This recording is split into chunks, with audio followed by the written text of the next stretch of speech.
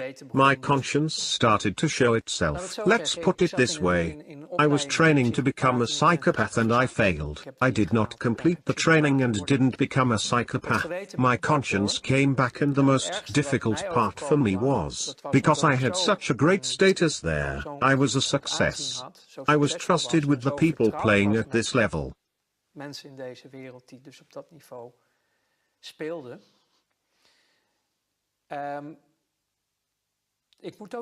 To put it carefully, most of these people followed a not very mainstream religion. So, you have Catholics, Protestants, all sorts of religions. These people, most of them, were Luciferians. And then you can say, religion is a fairy tale, God doesn't exist. None of that is real. Well, for these people, it is truth and reality. And they served something immaterial, what they called Lucifer.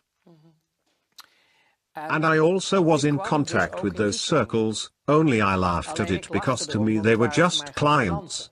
So, I went to places called churches of Satan. So now we are talking about Satanism. Yes.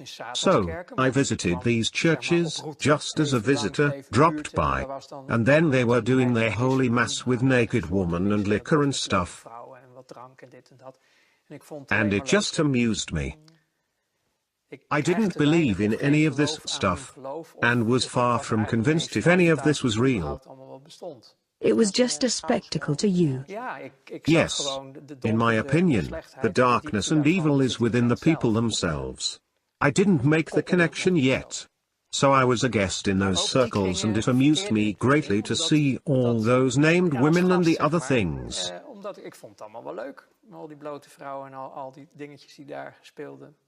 It was the good life. But then at some point, I was invited, which is why I'm telling you all this, to participate in sacrifices abroad.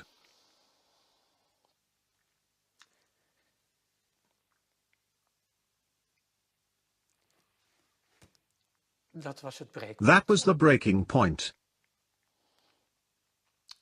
Children. You were asked to do that? Yes. And I couldn't do that.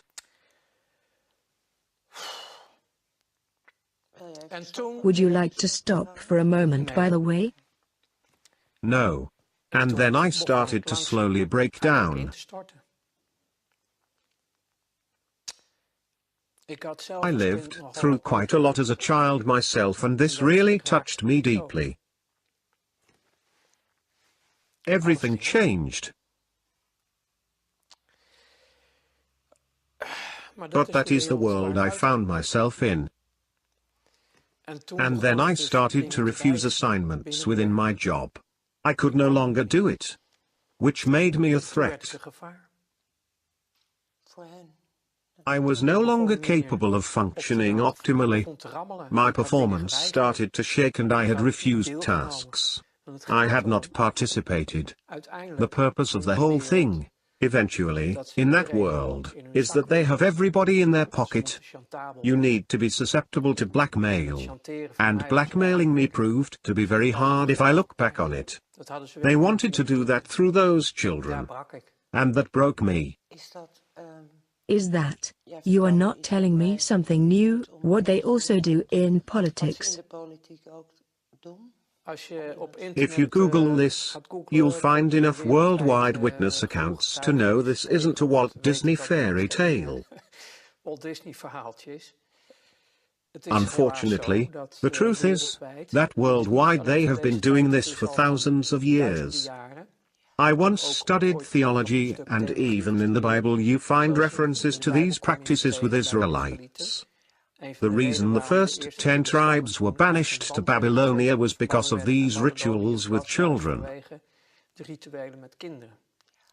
including the sacrificing of children. So this is pertinent. All this made me believe, because I realized there was more to life than meets the eye. There is a whole invisible world. It is real. You really do talk about a dark force and a manifestation of light. So, I resorted to studying theology to make sense of it all. And psychology as well, if I remember correctly? Yes, but that I did in my first life, because through commercial psychology, mass psychology, I was able to manipulate situations for my own benefit. That is scary, because if you dig into that you find Tavistock Institute and mind control, MK Ultra, Monarch and the like. Yes, that is correct, but that was all part of the job. Through training at the job, I got into that more deeply, because when you are making deals, you also need to manipulate the media. You have to manipulate lots of things because nothing can be seen as it is. Everything has to appear to be something different. You see the people as a flock of sheep. You put a couple of border collies and drive them in a direction. And to be honest with you, I still see that happening around me. People are still, through the systems and methods that we ourselves used to use, being treated in that same way, and it still works. People still don't understand how it really works and are still on the level of as long as I have my beer and whatever, completely self-absorbed, also a survival mechanism. I mean, it is the program after all. But you still see how stupidly easy it is to put people in a certain direction, when you are the one pulling the strings. That is mass psychology. Yes, and later, much later, in all those studies and discoveries, I found a document which they are claiming is bullshit, of course, the Protocols of Zion. And nowadays I recommend everyone to read the whole of that incredibly boring document. Just work through it, read it though. We are also talking about Zionism. Yes, of course. If you read the Protocols of Zion and really study them and understand, then it is like reading the newspaper of the daily life. How from their position of ultimate power, and ultimate it has literally become, But that is only because the people don't stand up for themselves. They don't realize what reality is. And we have all been programmed. If you dare to say you are against Zionism, then you are branded an anti-Semite. The negative, you can say evil, the Luciferians, the Satanists, whatever you wish to call it, it is a real entity. I have found that what is written in the Bible, and not just the Bible, you can find it in so many books. There really has been a moment of separation from the manifestation of light, in which a group went their own way and are carrying an intense hatred, anger.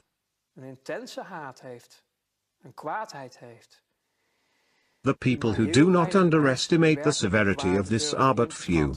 Because this is an all-annihilating force that hates our guts. It hates creation. It hates life. And it will do anything to destroy us completely. And the way to do that is to divide humanity. Divide and conquer is their truth. Humanity is a manifestation of light. That is the true creation. As long as you divide them based on political parties, skin color, you name it, then you, from a Luciferian point of view that is, suppress the full capacities of your enemy, their full power. They can't stand up for themselves. Because if that would happen, the Luciferians would lose. Then this monster, the greedy monster, would disappear. I tell people about this old American general who puts an entire room of people in the dark. The eyes adapt to the darkness, but you can't see a thing. The general doesn't say a word and suddenly he flicks on a lighter, one little light. And due to the prolonged darkness, you experience a manifestation of light from a single point and everyone can slightly see each other again. And then he says, that is the power of our light. Beautiful. Unite. Unite. Come together. And this entire shit story ceases to exist. That's how fast it could happen. But that is easy for me to say now. But then I was in a period of my life in which I was crumbling down. Could you tell us something specific about that? How did that happen? Because you were invited. I started to refuse assignments. My conscience came back after the request involving the children and I started to refuse more and more. I had a conscience and I couldn't function anymore. But you did still show up at work after that? I didn't really have a choice. I had my own business with several offices and employees. Everything was still rolling. It must have been hard. Yes, it got very hard, all the tensions. So, on the one hand you are playing with money on a high level, in which you can't afford to make mistakes. Otherwise everything falls down at once. Your entire business is ruined, everybody involved, including yourself. Then you are really screwed. So that brings a lot of stress, factoring in the resurfacing of a conscience. I was warned off when I got into this. Don't do it if you can't put your conscience at minus 100 degrees in the freezer. And you probably realized that then? Yes, I heard myself laugh at it back then, but it wasn't a joke at all. I totally did not understand where I really got into. And your proverbial freezer was switched off? Broken. I couldn't do it anymore. So, I tried to work through it, keep up appearances. I didn't know how to get out of this. I was trapped as well. Everybody was trapped. This all led me to crash completely eventually. My body just simply stopped. The first thing I saw was my mother crying at the intensive care. You ended up at the IC? Yeah, I really shut down. You had literally crashed? Yes. Yes. At that time I didn't believe in anything, not I can still recall how I saw, From that corner, I was looking down upon myself. I saw how they were working on me. You had a near-death experience. Well, you could call it that. I have seen I am not my body. I'm in my body. But I am not just my body. I have seen them working on me. And later on, I've been reluctant to talk about it for a long time. I really talked about it much later. But when I did, I had researched so many things already and started to believe. I was starting to better understand the spiritual and the material. At that point, this intense experience got its own place. The realization that I'm not my body. It's just a vessel. So, I lived through all of that, but I also needed a long time to recover. Yes, of course. Yes, I was a train wreck. Complete wreck. I was completely burned out. I had crashed and the body needed a year to recover.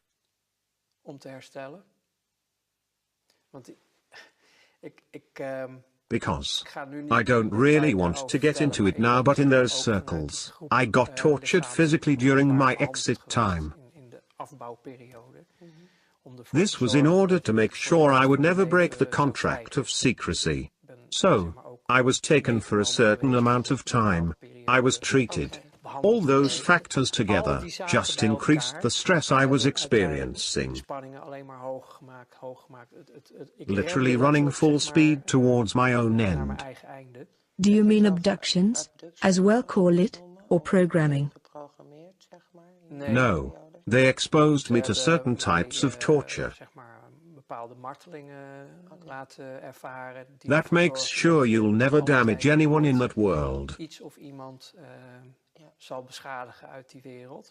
I didn't realize that back then, so this is all from hindsight. It did all happen that way. So the end of my first life was so extreme that I couldn't handle it anymore. I couldn't handle it anymore. In no way. However, my mind power was so strong that it only happened within to my own body. That was, well, I didn't know what to do anymore. There were no options left for me. So that is why sometimes I think, of course that is not true, but I wish, like so many colleagues, I had taken the drugs and alcohol route. At least my end would have been more gentle, because most of them are just dead by now. Even though I know there are more strawmen walking around, there are little still alive whom I knew back then. Most of them are already gone. Well, I was dead too, but I'm still here. So, you still have something left to do. Yes, I suppose you could say that.